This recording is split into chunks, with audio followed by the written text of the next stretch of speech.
नमस्कार। आप सभी का आज के सत्संग में स्वागत है। सत्संग एक अच्छा अवसर है जब हम आपस में जुड़ करके आध्यात्मिक विषयों पर बात कर सकते हैं, एक दूसरे से संबोधित हो सकते हैं और जीवन से संबंधित कोई भी बात हम यहाँ रख सकते हैं। जब भी कोई कहना चाहते हैं तो अपने आप को अनम्यूट करके कह सकते हैं या लिख करके भेज सकते हैं। आज कोई प्रश्न है नहीं, तो कबीर साहब के एक दो तीन दोहे हैं, उन्हीं से चर्चा शुरू करते हैं। कबीर साहब कह रहे हैं कि पत्ता टूटा डाल से ले गई पवन उड़ाए, अब के बिछड़े ना मिले दूर पड़े हैं जाए।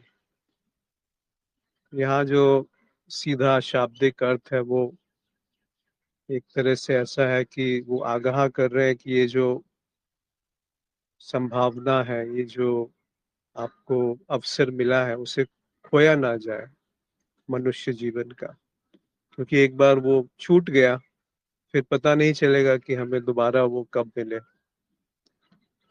खासकर एक मनुष्य जीवन में जीवन प्राप्त होने के बाद फिर उस तरफ रुचि होना कि मैं कौन हूँ, मेरा स्वरूप क्या है, वो और गहरी बात है, विलक्षण बात है।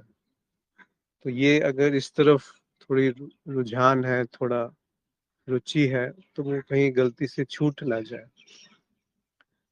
पर ये बात थोड़ा और उनका गहरा अर्थ भी होगा इस दोहे में। थोड़ा उस तरफ देखते हैं कि क्या कुछ और भी यहाँ कहा गया है। तो शायद उनका आशय ऐसा भी रहा हो कि पत्ता टूटा डाल से, तो डाल और पत्ते में संबंध क्या होता है कि डाल से पोषण जो है वो पत्ते को मिलता है, डाल पे वो टिका हुआ है, उससे वो जुड़ा हुआ है। और पवन का अर्थ होता है जब उसने अपने आप को संभाला हुआ है डाल के सहारे पे, तो वो पत्ते का और डाल का संबंध है। तो जब हम अपने होने की बात करते हैं, मेरा होना, तो वो किस पे आधारित है, किस डाल पे वो टिका हुआ है।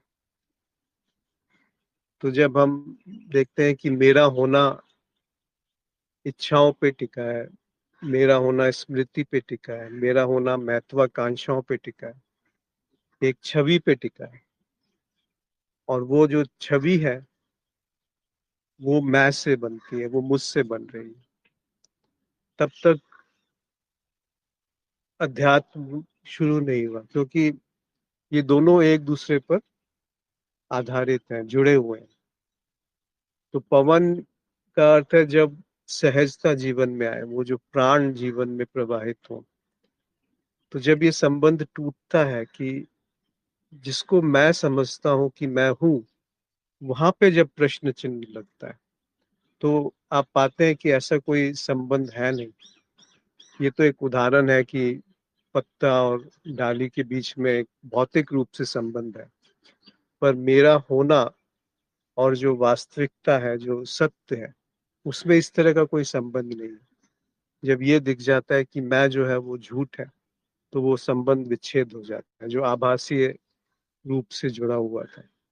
फिर वो पवन की मौज की किस तरफ वो पत्ते को ले जाए, फिर उसमें मेरी इच्छा जो है वो समाहित अलग से नहीं होती। जो सृष्टि की, जो प्रकृति की इच्छा है, उसमें मेरी अलग से कोई इच्छा डाल करके वहां पर अवरोध पैदा नहीं किया जाता।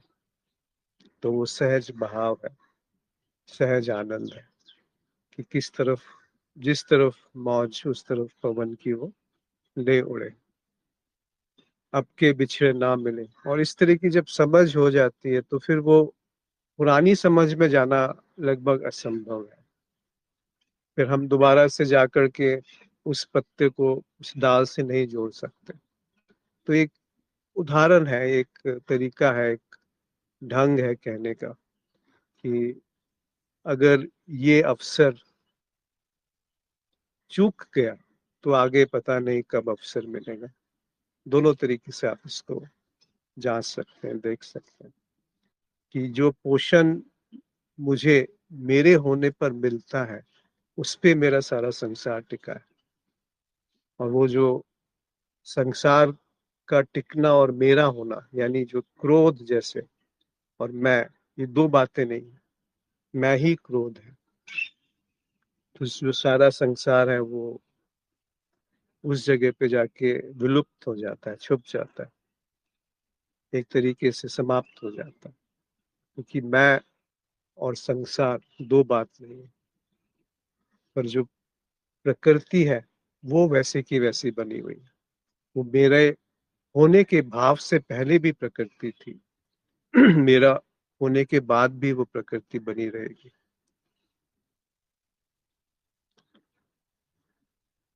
एक और बात कहते हैं कबीर साहब की, जिस मरने से जग डरे सो मेरो आनंद।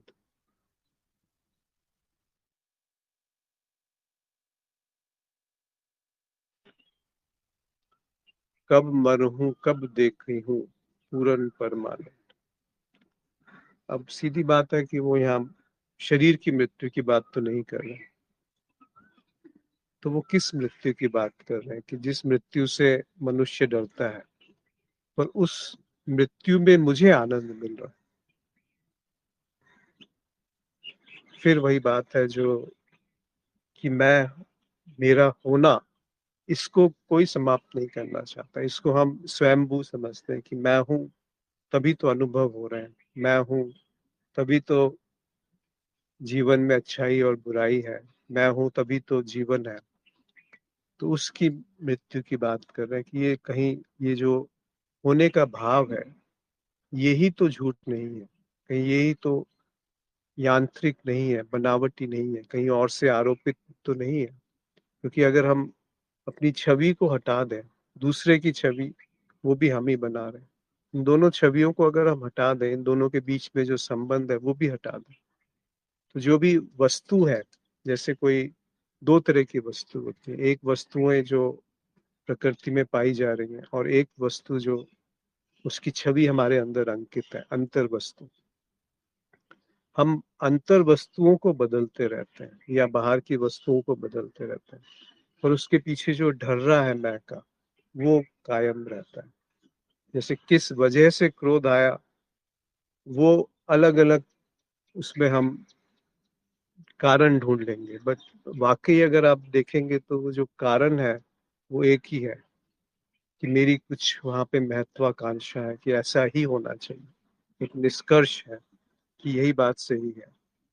और उसके पीछे अगर हम जाएंगे तो वहां पे फिर मेरा होना आ जाएगा कि मैं हूं, और मेरे होने से ये चीज मेरा, ये मेरा विचार है, ये मेरे संबंधी हैं, परिवार है, ये मेरा, मेरी वस्तुएं हैं। तो ये इन दोनों के बीच में फिर एक मौलिक बात आएगी कि मेरा होना वो कारण है जहाँ से इच्छाएं पैदा होती हैं, महत्वाकांक्षाएं पैदा होती हैं। तो वहां जाकर के उस मृत्यु की वो बात कहते हैं कि जिस मृत्यु से जग डरता है वो मेरे लिए आनंद है, उस मृत्यु के बाद जो रह गया वो आनंद है। तो कब मरहूं कब देखूं पूर्ण परम आनंद।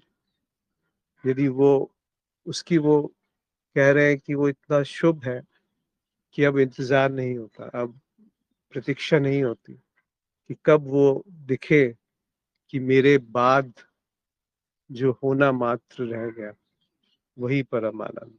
उसी को हम परम आनंद कहा, यानी कि जो हमारी खुशी की परिभाषा है उससे वो परे है, विलक्षण है, उससे वो कुछ अलग बात है।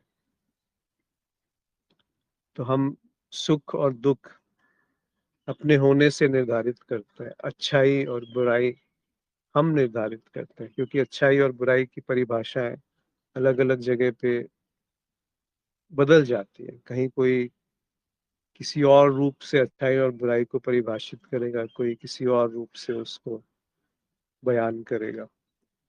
तो वो मेरे द्वारा निर्धारित परिभाषाएं हैं, और उन परिभाषाओं के आधार पे मेरा आंतरिक जगत बनता है। संसार बनता है जो बदलता रहता है, क्योंकि मैं बदलता रहता है। कभी वो मैं किसी एक वस्तु से जुड़ता है, कभी किसी और वस्तु से जुड़ता है। तो वो एक सोच विचार, एक छवि, एक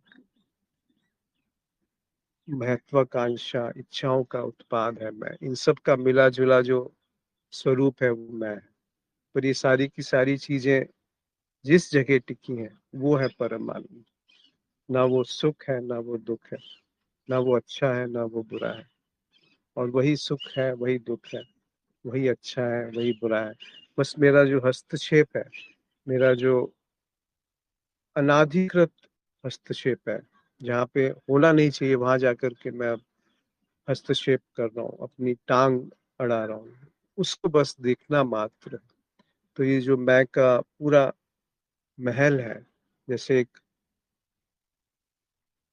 पत्तों का महल बना लेते हैं ना, जो खेलने वाले पत्ते होते हैं, ताश के पत्ते, उससे आप एक महल निर्मित कर सकते हो। और एक पत्ता अगर खींचेंगे तो पूरा वो ढह जाता है। वैसे ही ये है कि वो मूल बात जहाँ पर मैं टिका है, जिस आधार पे मैं टिका, यदि उस तरफ दृष्टि आ गई बिना किसी निंदा और स्तुति के कि ये सही है या गलत है, ये चुनना है, ये इसको हटाना है, दूर करना है, इसको अपने पास समेट करके रखना है, जब ये दोनों चीजें हट जाती हैं तो जो है वो वैसा ही दिखने लगता है। और वहां पे जो पाया जाता है वो परम आनंद, उसकी तरफ इशारा है। और इसको स्पष्ट रूप से उन्होंने कहा कि बूंद समानी समुद्र में जानत है सब कोई, समुद्र समाना बूंद में जाने दुल्ला कोई। ये तो बहुत आसानी से दिखता है कि बूंद जो है वो गिरती है तो समुद्र हो जाती है, उसके बाद उसका कुछ अलग अस्तित्व नहीं रहता, वो समुद्र का हिस्सा हो जाती है।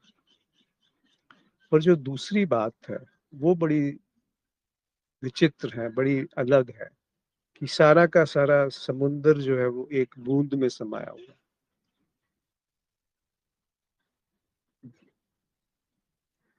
इस पे अगर हम बुद्धि से इसको जानना चाहेंगे कि सारा समुद्र जो इतना विशाल है वो एक बूंद में कैसे आ सकता है, तब जाकर के उस तरफ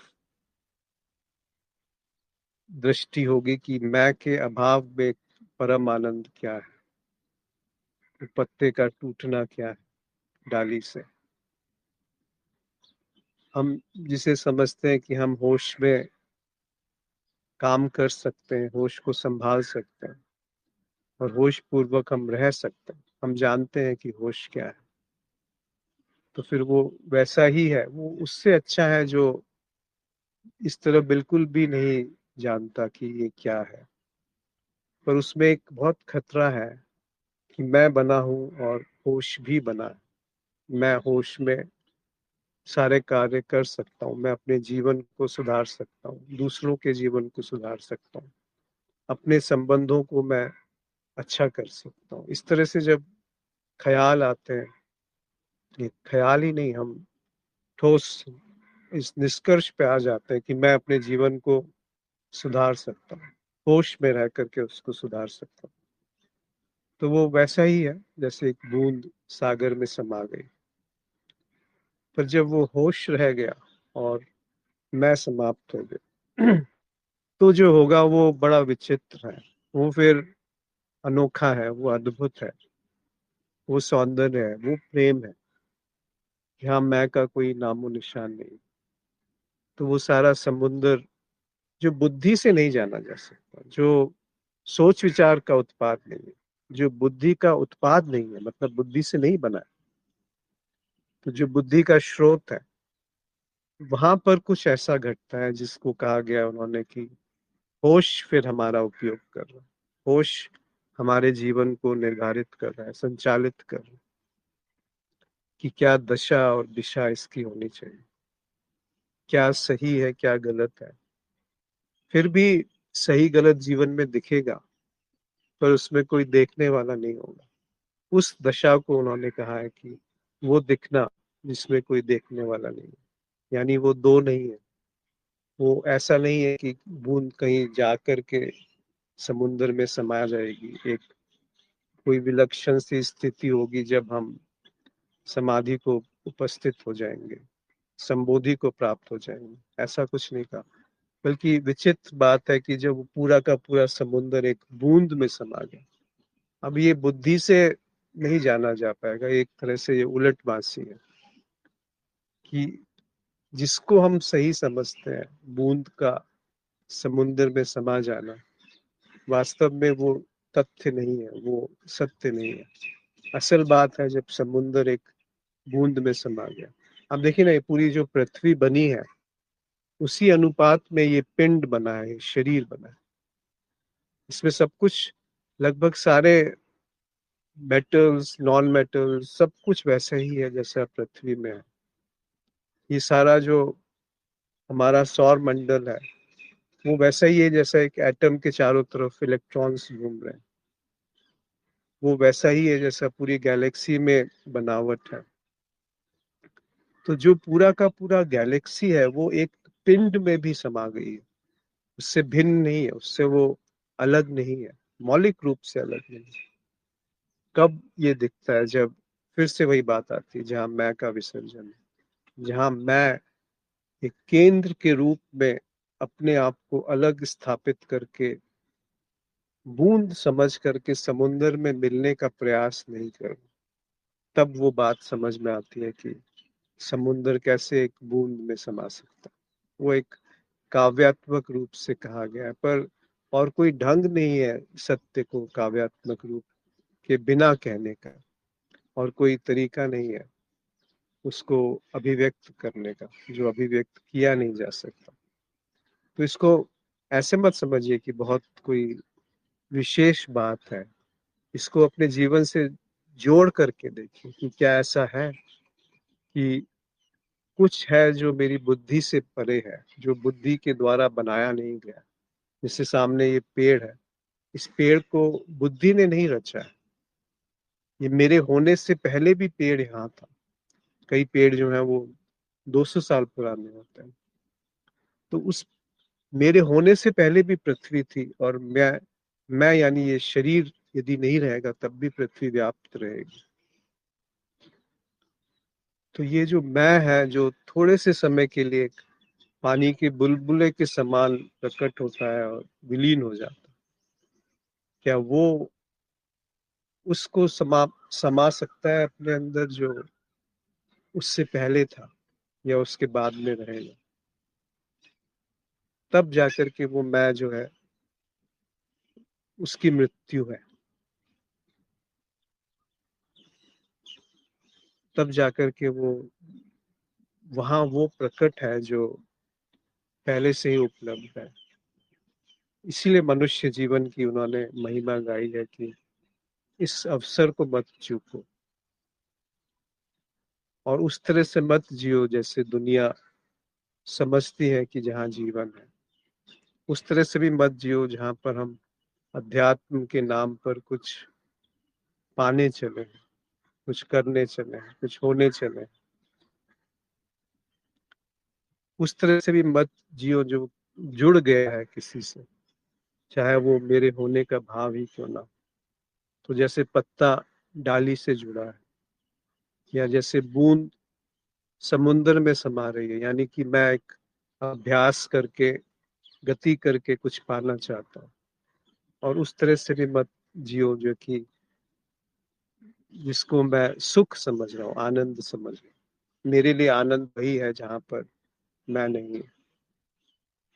तो फिर वो क्या है परम आनंद, उसको जाना नहीं जा सकता।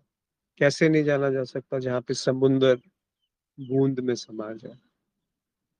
कैसे जानेगी बुद्धि उसको कि समुन्द्र बूंद में समा गया? कि क्या है परम आनंद, कि क्या है पवन में उड़ना? वो तो तभी जाना जाएगा ना जब डाल को छोड़ दिया जाए।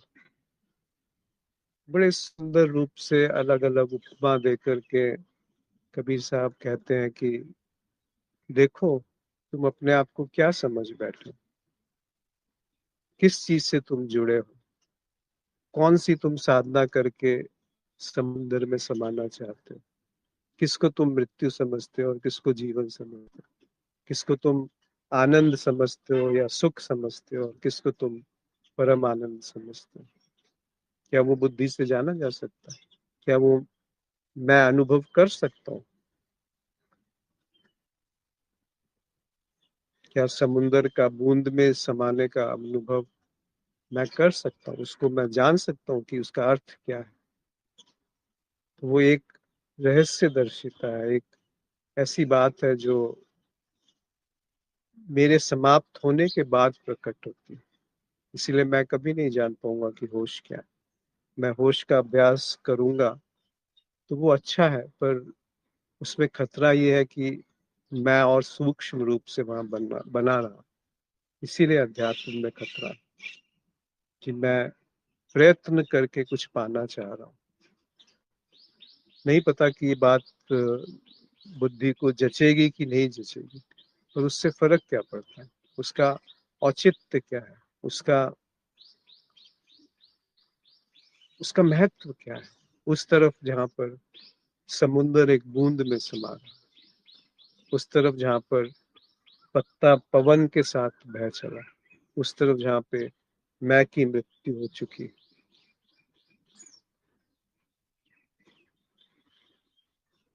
तो इसके साथ रहते हैं और इसको देखते हैं कि ये बात किस तरफ इशारा करती है। ये सीधी सीधी वैसी बात तो नहीं है जो उसका शाब्दिक अर्थ है, वैसी बात भी नहीं है जो इसका तार्किक अर्थ है।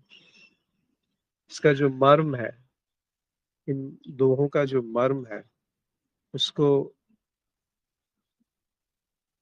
अपने अंदर उतरने दीजिए कि कहीं ऐसा तो नहीं ये जो कहा गया है इसमें कुछ सत्य है, कुछ उस तरफ इशारा है जो सोच विचार के परे, जो मेरे होने के परे। कोई मित्र कुछ इन पे कहना चाहते हैं तो अपनी बात रख सकते हैं। एक कमलेश जी का काफी बड़ा संदेश है।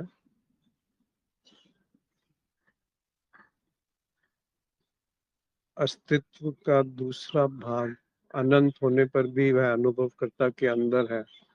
अनुभवकर्ता और अनुभव अस्तित्व में है, संपूर्णता के बाहर कुछ नहीं है। अभी मनन ने दम तोड़ दिया है, कुछ प्रकाश डालो। ये सब चीजें मनन से नहीं समझ में आएंगी, ये सब श्रवण पे ही इनको रोक दीजिए। मनन में कई बार बुद्धि जो है उसी चीज पे वो, अब आप कैसे मनन करेंगे कि समुंदर बूंद में समाती है तो क्या होता है? किस मनन से इस बात को आप पकड़ पाएंगे? किस अभ्यास से, निधि ध्यासन से ये बात जीवन में लागू होगी? इसीलिए बस सुना और सुन करके उससे ऐसे छोड़ दिया गया कि सुना नहीं गया। क्योंकि जैसे ही आप उसकी कोई छवि बनाएंगे तो फिर वो अपना ही एक कल्पना जो है वो आपने आरोपित कर दी उस बात पे जहां पर वैसा कुछ नहीं है जैसा हम सोच रहे हैं। कि वो सोच की बात ही नहीं, वो विचारों की बात नहीं है। सोच विचार एक सुविधा के लिए हमारे द्वारा प्रयोग में जाने वाला एक यंत्र है, एक उपयोगी चीज है।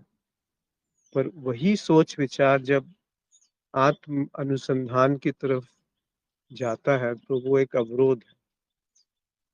शुरुआत में बस उस रहस्य की तरफ एक रुख है, उसके बाद सोच विचार की क्या उपयोगिता है? अन्यथा सोच विचार से हम एक लक्ष्य निर्धारित करके उस रास्ते पे चल पड़ेंगे, उस मार्ग पे चलते रहेंगे और अपने ही बनाए संसार में उलझ जाएंगे। वही संसार जो हमें अच्छाई की तरफ लेके जाता है, वही संसार जो हमें बुराई की तरफ लेके जाता है। तो बुराई से भागेंगे अच्छाई की तरफ और अच्छाई में फंस जाएंगे। तमोगुण से भागेंगे, रजोगुण तो बीच की बात है, तमोगुण से भागेंगे सतोगुण में फंस जाएंगे।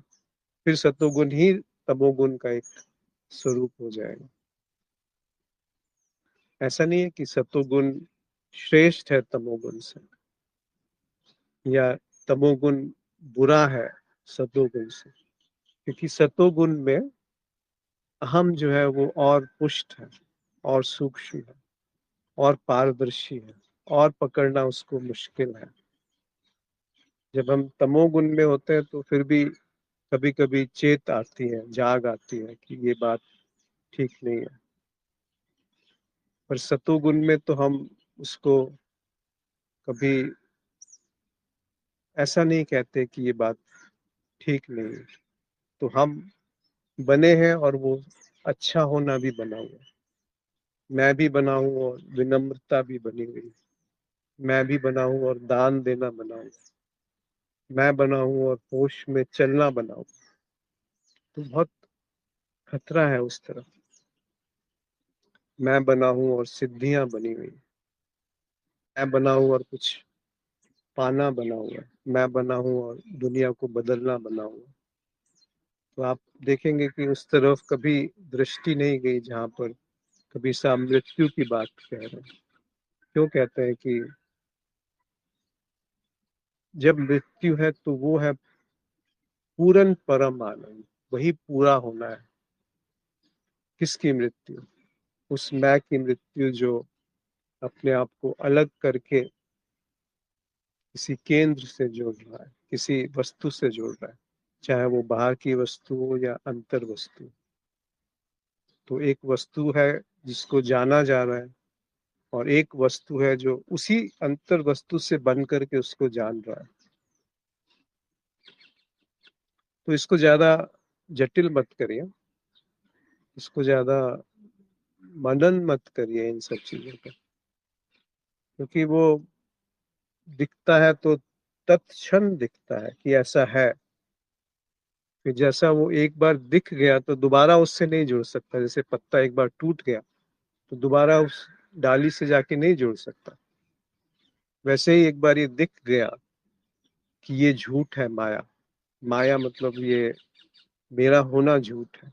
मैं जिसको समझता हूँ कि जो सत्य है वो वास्तव में झूठ है। मैं जो भी समझ सकता हूँ कि जो सत्य है वो झूठ है, ये एक बार दिख गया, फिर वो पत्ता दोबारा उस डाली से नहीं जुड़ पाएगा। फिर वो परम आनंद है जिसे यहाँ पर मृत्यु है। फिर वही सागर जो है वो उसी जगह, उसी केंद्र में प्रकाशित है। जो सुरति है वो शब्द में समा गई। जो मेरा होना है वो हट गया, और वहां पर जो है वो अद्भुत है। उसकी कल्पना करना ही उसमें एक रुकावट हो जाएगी। उसकी तरफ ये सोचना कि इसे मैं पा लूं, या कुछ करके मैं इसको जान जाऊंगा, या कुछ करके मैं होश बना के रखूंगा। होश में सबसे बड़ा अवरोध वही है कि एक झलक मिली, एक रस मिला, फिर दूसरा ख्याल आएगा कि इसकी निरंतरता कैसी बनी रहे, हर हर समय ये प्रकाशित कैसे रहे, हर स्थिति में ये बना कैसे रहे। तो फिर चूक हो जाएगी। तो फिर हम उसी गड्ढे में बार बार गिर रहे हैं, जिसे हम सद्गुण कहते हैं, जिसे हम अच्छाई कहेंगे, जिसे हम अंत में आप देखेंगे ना तो उसमें मैं ही है। जो मैं का जो भाव है, मेरा होना, वो मौलिक बात है। वहां पर सुख और दुख दोनों एक साथ दिखते हैं। अच्छाई और बुराई दोनों एक साथ उस पर प्रकाशित हो रहे हैं, उस धरातल पे प्रकाशित हो रहे हैं, जो मेरे होने मात्र से निर्मित हो जाता है। जी।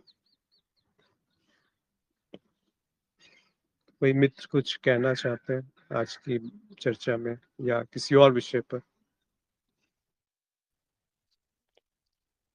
प्रणाम अश्विन जी। जी नमस्कार।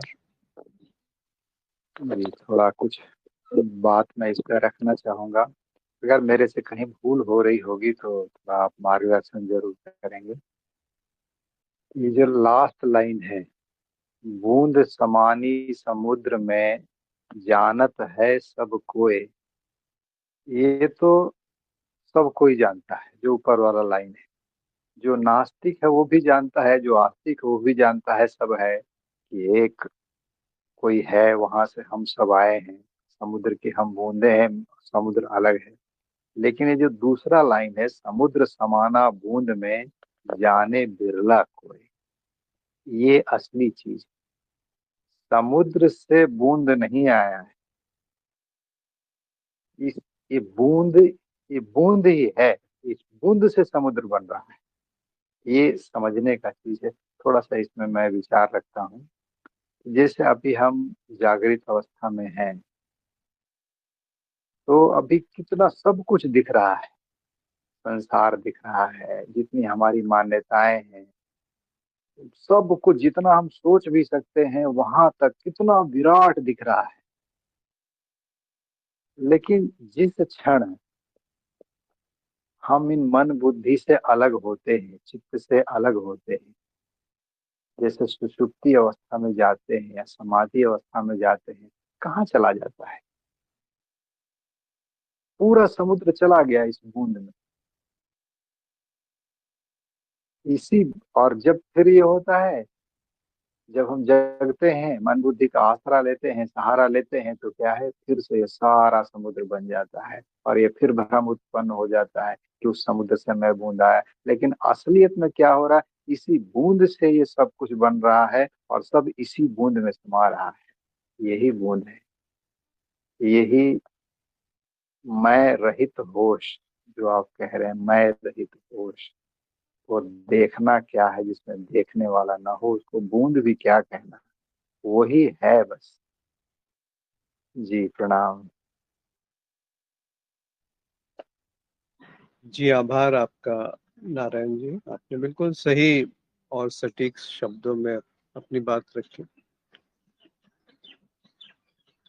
हम समझते हैं कि बूंद बूंद से सागर बनता है, पर बात उल्टी है। वो जो बड़ा सागर दिख रहा है, समुंदर जो दिख रहा है, वो पूरा का पूरा समुंदर एक बूंद में समाया हुआ है। बूंद बूंद को जोड़ करके सागर नहीं बनना है। अगर वो दिखेगा तो एक साथ दिखता है। वो जो समष्टि है वो एक साथ प्रकट है, वह पहले से ही पूर्ण है। तो जो पहले से पूर्ण है उसको एक बूंद बूंद जोड़ करके उसको पूर्णता हासिल नहीं करी जा सकती। और उस पूर्णता में से कुछ निकाल लेंगे तब भी वो पूर्णता कम नहीं होती। तो ये बातें जो है वो बुद्धि से समझ में नहीं आएंगी कि बूंद बूंद को जोड़ के सागर बनता है, या सागर जब बूंद है तब भी सागर पूर्ण है, और वो सागर पूर्ण उसी बूंद में समाया हुआ है। ये बस एक इशारा है उस तरफ दर्शाने के लिए कि अब बुद्धि की कसरत बंद करी जाए। अब कुछ और है जो बुद्धि से पार है। नहीं तो बुद्धि जो है वो कभी अपने आप को समर्पित नहीं होने देती। कि जब तक समझ नहीं आया, जब तक अनुभव नहीं हुआ, तो कैसे मान ले कि ये बात सत्य है। या तो अनुभव होना चाहिए या तर्क में वो आना चाहिए। पर यहाँ पर जो बात हो रही है, ना उसका अनुभव किया जा सकता है, ना वो तर्क में समा सकती है। क्योंकि दोनों की अपनी अपनी सीमाएं हैं। दोनों का अपना अपना एक सीमित क्षेत्र है जहाँ पे ये काम कर सकते हैं। तो उस तरफ इशारा है। तो आपने बिल्कुल सही कहा नारायण जी की, जो चीज नींद छीन लेती है वो चीज कभी मेरी थी ही नहीं। और जब नींद जिस चीज को छीन सकता है, तो मृत्यु क्या उसे नहीं छीन लेगी? इसीलिए वो कहते हैं कि वो मृत्यु जो जाग में प्रकट है, वो है पूर्ण परम आनंद। पूर्ण भी मतलब पूर्ण है वो। उसमें विभाजन नहीं है देखना और देखने वाले का, और सुख का और दुख का, अच्छे का और बुरे का। ये सारे विभाजन वहां नहीं है, तभी तो वो पूर्ण कहा जा सकता है इसको। और उसी को उन्होंने परम आनंद कहा, उसी को उन्होंने कहा कि वो पूरा सागर एक बूंद में समा गया। जी। और कोई मित्र?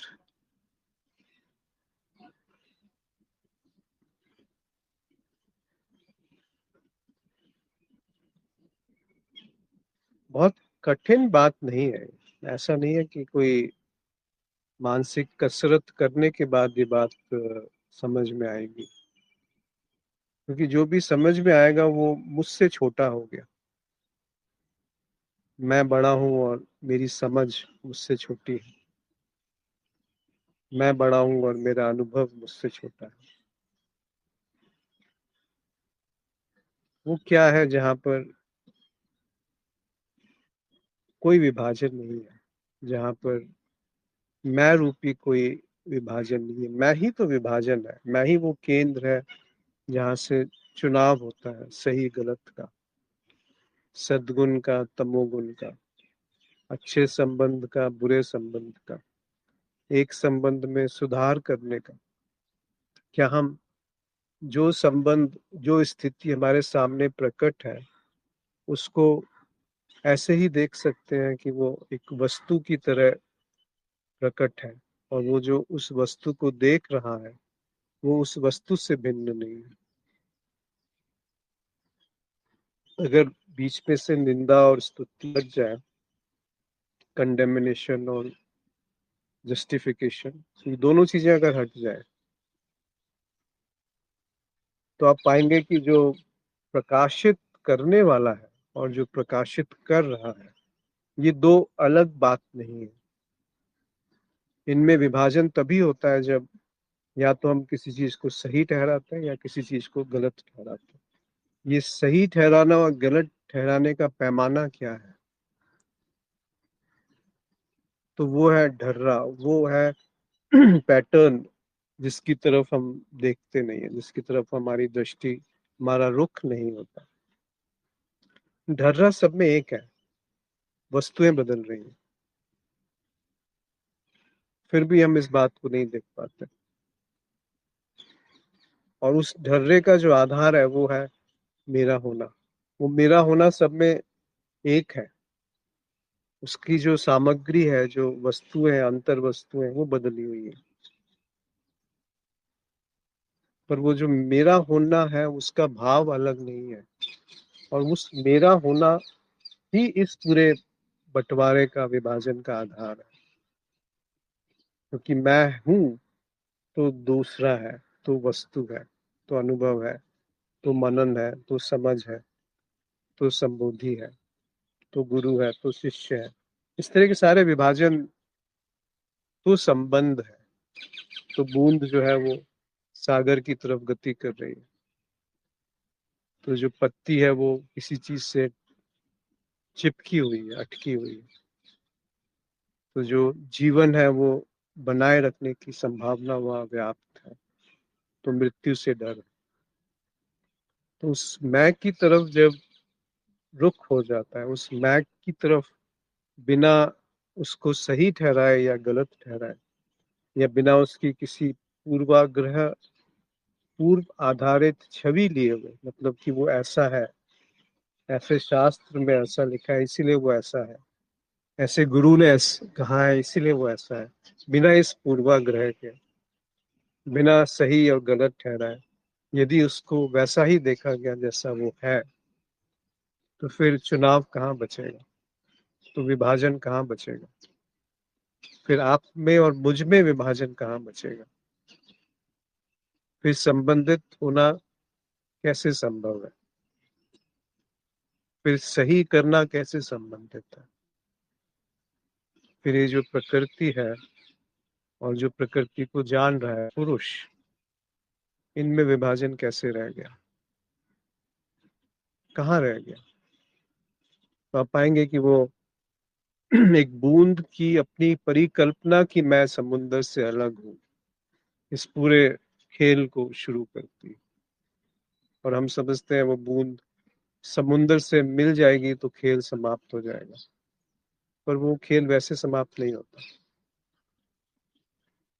वो खेल तब समाप्त होता है कि जब बूंद के रहते हुए ही समुंदर उसमें समा जाए, समाया ही हुआ है ये दिख जाए। जी। कोई और मित्र कुछ कहना चाहते हैं, अपनी बात रखना चाहते हैं?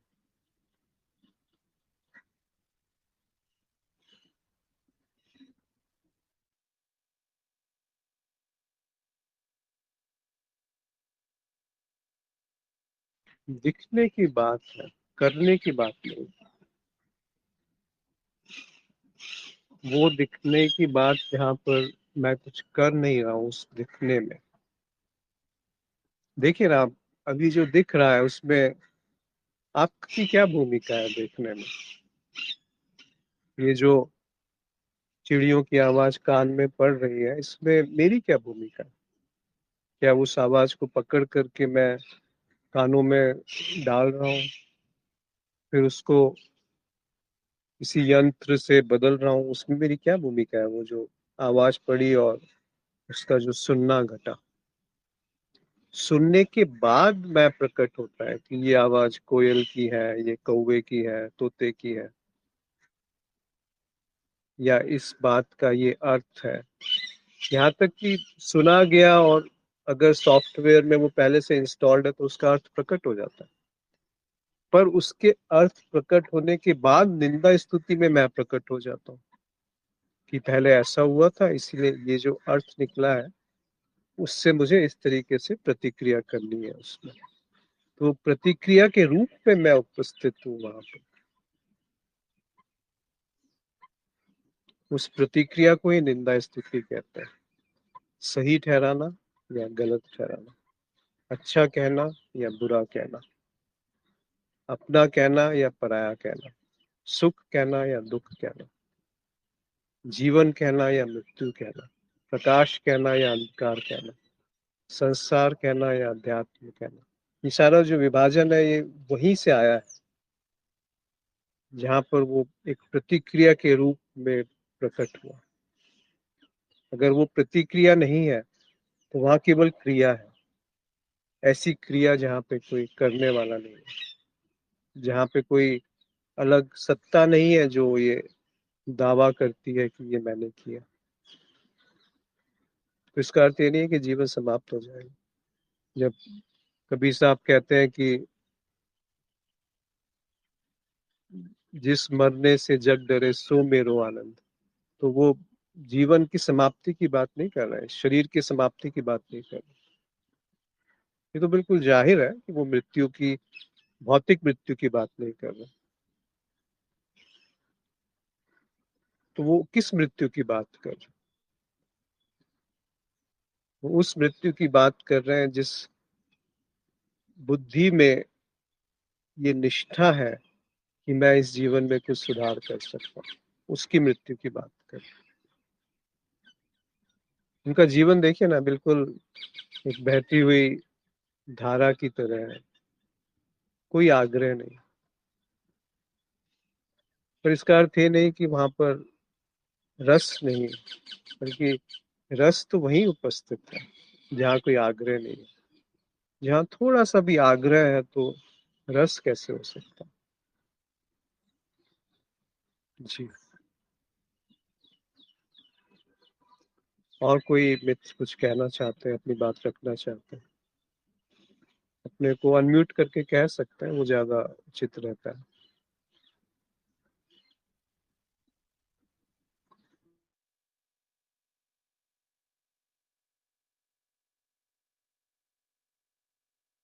ऐसा नहीं है ना, ये बातें बहुत अप्रासंगिक है।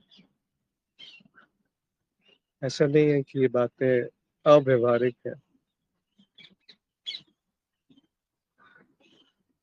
ऐसा नहीं है कि ये बातें दिखती नहीं है। वास्तव में यही तो दिख रहा है। हमारी निष्ठा तो टूटे।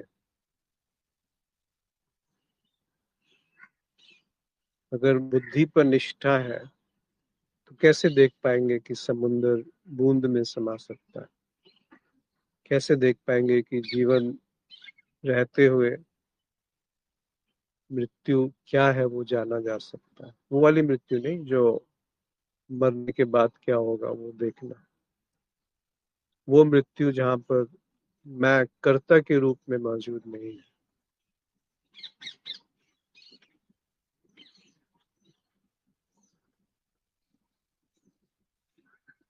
प्रवीण ने लिखा है कि समष्टि बुद्धि क्या है? क्या ब्रह्म मन ही समष्टि बुद्धि है? क्या उस एक को जान लेना ही समष्टि बुद्धि कहलाती है?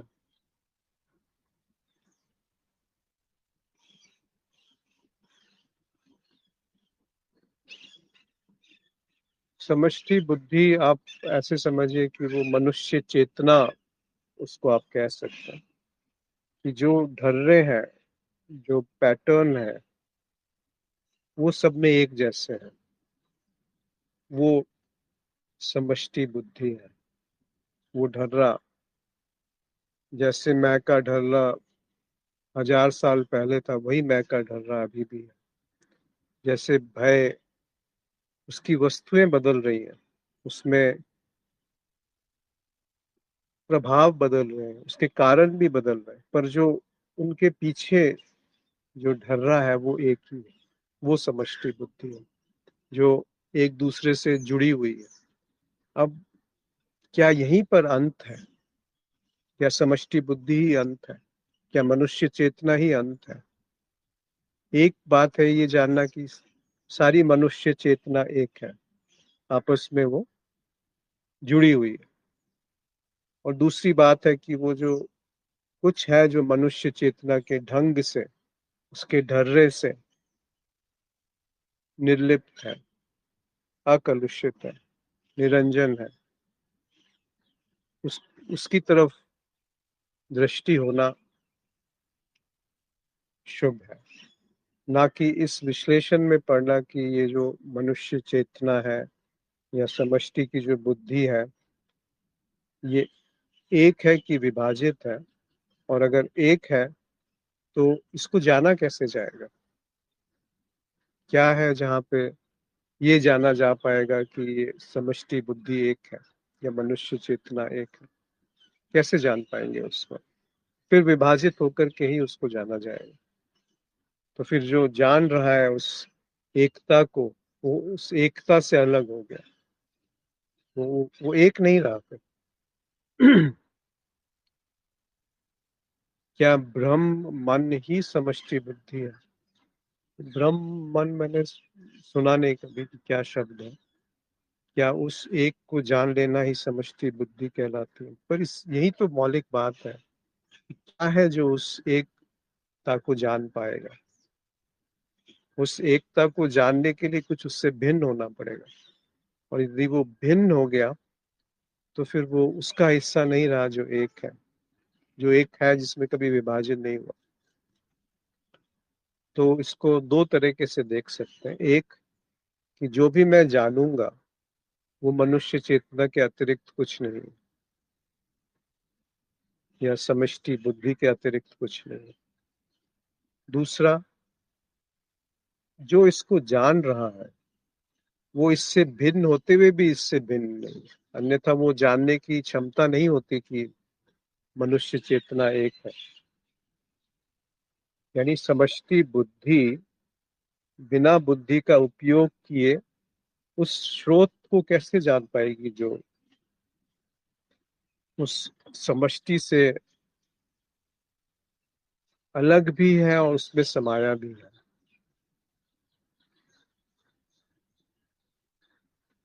इसीलिए वो बड़ी अलग से वाक्य आते हैं कि समुद्र जो है वो बूंद में समा गया, कि मृत्यु जो है वो परम आनंद है, कि डाल से टूटना ही लक्ष्य है।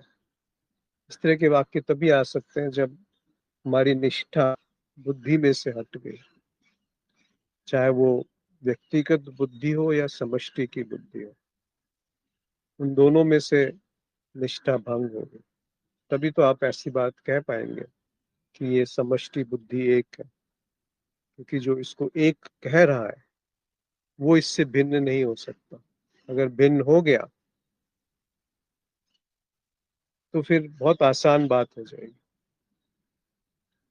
फिर तो बहुत आसान हो जाएगा कि मैं जान रहा हूँ और कुछ है जिसे जाना जा रहा है।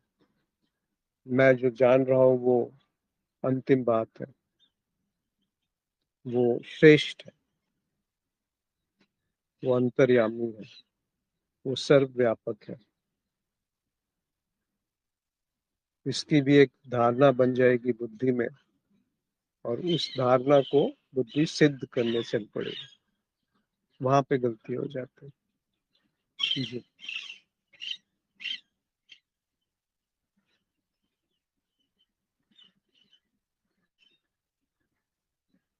प्रवीण जी, शायद बात स्पष्ट हो पाई हो।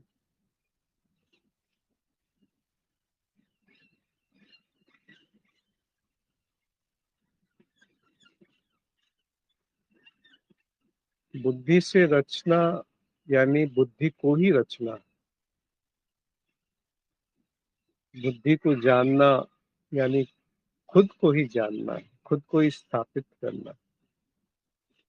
तो वो जानना क्या है जहाँ बुद्धि की कोई आवश्यकता नहीं है? क्या ऐसा जानना संभव है? तो आप पाएंगे संभव है, बिल्कुल संभव है।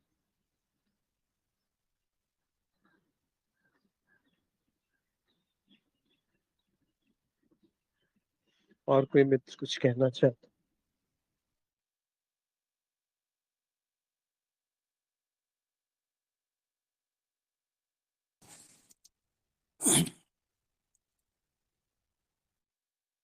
प्रणाम अश्विन जी। जी नमस्कार। अश्विन जी, अभी एक शब्द जो प्रयोग में आया है जो निरंजन है, तो संस्कृत में भी उसका थोड़ा विच्छेद होता है, निधन रंजन। रंजन मतलब सकल पसारा, और निहि मतलब जो अज्ञेय है, जिसको जाना नहीं जा सकता। तो मतलब ये दोनों मिलकर करके क्या अस्तित्व की तरफ इशारा नहीं करते? संपूर्णता में ही निरंजन शब्द का प्रयोग कुछ किया गया होगा। जी आप सही कह रहे हैं। अंजन का एक और अब शब्द का अर्थ होता है कालिक, दोष, दूषित होना। और निरंजन का अर्थ होता है जो दूषित नहीं है, जो पवित्र है, जो पावन है, जो कलुषित नहीं है, अकलुषित। तो जो आपने कहा वो भी बात सही है, पर इसको ऐसे देखिए कि ये दो बातें नहीं है, अकलुषित होना और कलुषित होना।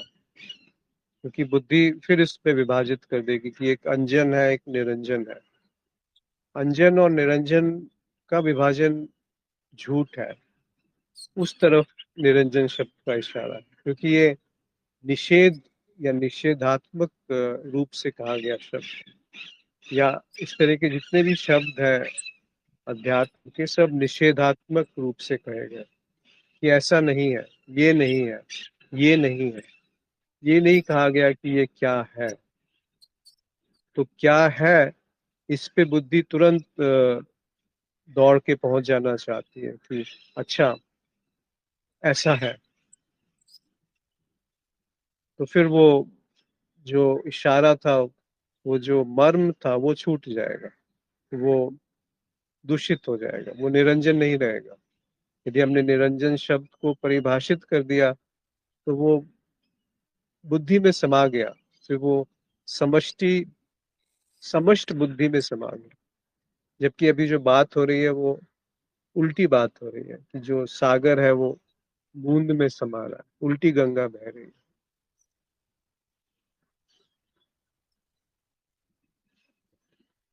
उसको भी परिभाषित करने में चूक हो जाएगी। पर अब क्या करें, और कोई रास्ता नहीं है, और कोई तरीका नहीं है, और कोई ढंग नहीं आता हमें आपस में संवाद करने का।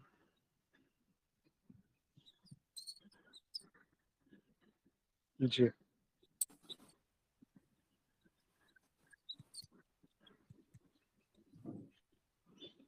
इस तरह से देखिए कि वो क्या है जो निरंजन है, पर उस निरंजनता को मैं नहीं जान सकता। जैसे आपने कहा ना कि वो अंजन यानी होना और निरंजन यानी नहीं होना, इन दोनों में मैं बना है। इन दोनों का जो मिलन है वो निरंजन, जहाँ ना होना सिद्ध होगा और जहाँ ना होना सिद्ध होगा, और जहाँ होना भी सिद्ध है और जहाँ ना होना भी सिद्ध है। तभी तो वो बातें समझ से परे है, इसीलिए उसको रहस्य दर्शिता कहा गया, कि वो है भी वो नहीं भी है, दोनों बातें एक साथ। मतलब वो बुद्धि समा भी सकता है और बुद्धि में समा ही नहीं सकता है। दोनों बातें एक साथ कही जा सकती है। अश्विन जी, कबीर साहब की एक वाणी इसमें मेरे को थोड़ा सा कभी कभी वो हो जाता है, जैसे उन्होंने कहा है कि हाँ कहूं तो है नहीं, ना ही करी न जाए, हाँ और ना के बीच में समरथ रहा समाए। तो ये थोड़ा सा, इसको भी थोड़ा सा आप प्रकाश डालें, इसमें भी ये इसका ही पार्ट है कि कुछ अलग कोई बात कही गई होगी किसी दूसरे परिप्रेक्ष्य में। वही बात है जो अभी हम कह रहे थे, चर्चा कर रहे हैं, कि वो अंजन है और निरंजन है, इन दोनों की बात नहीं कह रहे। हाँ कहूं तो है नहीं, ना ना ही कहा ना जाए, और हाँ और ना के बीच में समृद्ध रह सकता है। तो बीच की बात है, कुछ बीच की बात भी एक काव्यात्मक रूप से कहा गया कि ना अच्छाई सच है ना बुराई सच है, बीच की बात। ना समुंदर सच है ना बूंद सच है, बीच की बात। ना जीवन सत्य है ना मृत्यु सत्य है, बीच की बात। इस तरीके से वो कहा जा रहा है कि जिसको भी हम हाँ कहना, यानी मेरा होना जहाँ पे मैं कहूंगा, या मेरा नहीं होना है, वो कहने वाला कौन बचेगा कि मैं नहीं है। और मैं हूं, तो मैं कहने वाला तभी संभव है जब वो अपने आप को अपने से अलग करके देख रहा है, तभी तो वो मैं हूं कह पा रहा है। तो दोनों बातें झूठ है, इसीलिए इन दोनों के बीच में कहीं समरथ है, यानी समरस है, यानी वो मध्य मार्ग है, वो स्थिति है जहां पर ना अच्छाई का कोई मोल है ना बुराई का कोई मोल, न पुण्य का कोई मोल है ना पाप का कुछ मोल, न जीवन ज्यादा विशेष है ना मृत्यु ज्यादा विशिष्ट है, जहाँ जागृति भी नहीं है जहाँ स्वप्न भी नहीं है। जैसे वो एक उदाहरण आता है ना, हिरण्यकश्यप का, कि उन्होंने ऐसा मांगा कि मेरे को न सुबह हो ना शाम हो, ना दिन हो ना रात हो, ना आदमी हो ना देव हो, इस तरीके से ना घर के अंदर ना बाहर। इस तरीके से उन्होंने कुछ वरदान मांगा कि मेरी कोई मुझे मारने वाला कोई ना मिले। ऐसे ही मैं बन जाता है कि मैं मर नहीं सकता, कुछ ना कुछ बहाना ढूंढ लेगा, अपने आप को आध्यात्मिक घोषित कर देगा या सांसारिक घोषित कर देगा, अपनी बुराई से भागेगा या अच्छाई में डूबेगा। तो ये जो मैं का बना रहना है, वो मैं हूं कह के भी बना रहता है, मैं नहीं हूं कह के भी बना रहता है। वो क्या कहते हैं उसको, सगुन में भी बना रहता है, निर्गुण में भी बना रहता है। तो वो हिरण कश्यप को मारने के लिए नरसिंह अवतार ने जन्म लिया। नरसिंह अवतार ही वो बीच की बात है,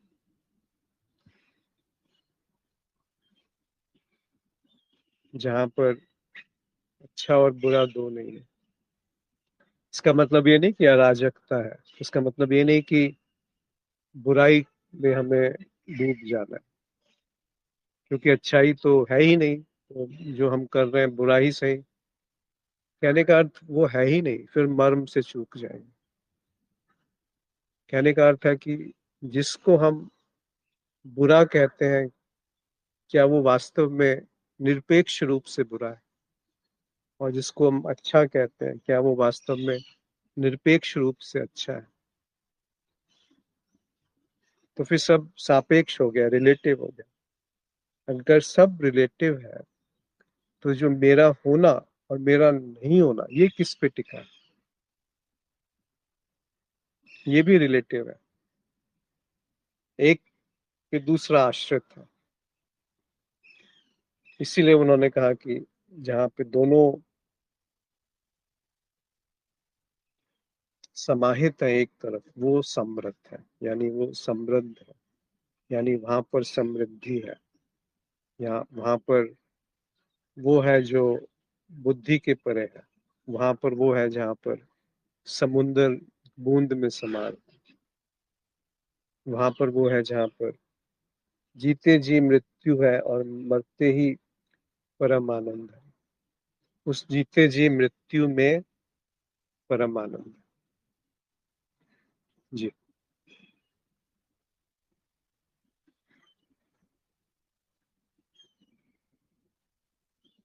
और कोई मित्र कुछ कहना चाहता है?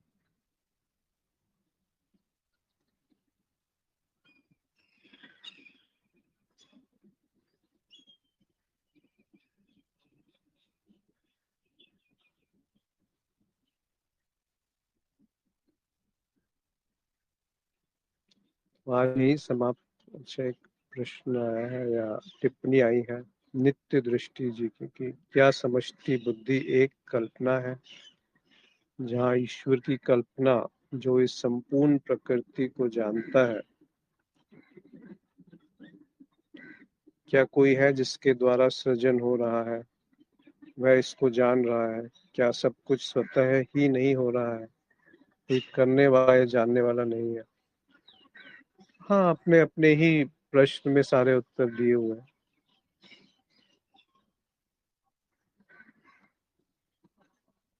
कि कोई जानने वाला नहीं है यही दिखता है, कोई करने वाला नहीं है यही दिखता है।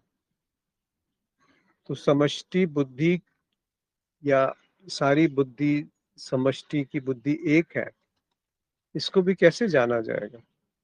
वो तभी तो जाना जाएगा जब वो समष्टि बुद्धि से कुछ अलग हो।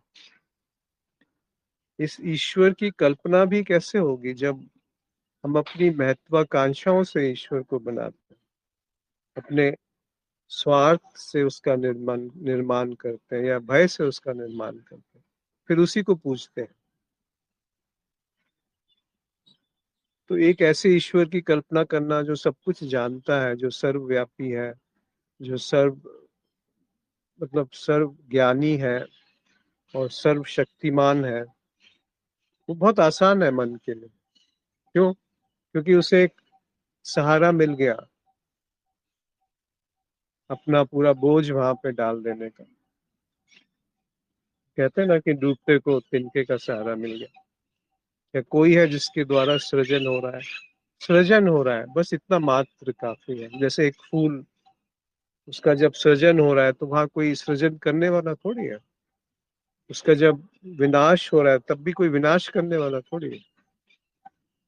वो प्राकृतिक रूप से खिलता है, और सृजन और विनाश है प्रकृति में, पर वहां पे कोई मैं नहीं है, वहां पे हिंसा नहीं है। मैं का होना ही हिंसा है। तो आप सही कह रहे हैं कि क्या सब कुछ स्वतः ही नहीं हो रहा है?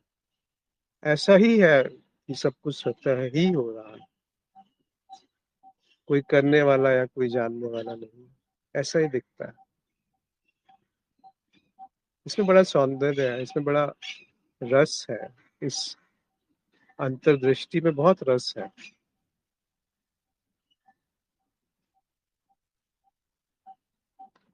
जी। आप सभी का बहुत आभार आज जुड़ने के लिए। नमस्कार।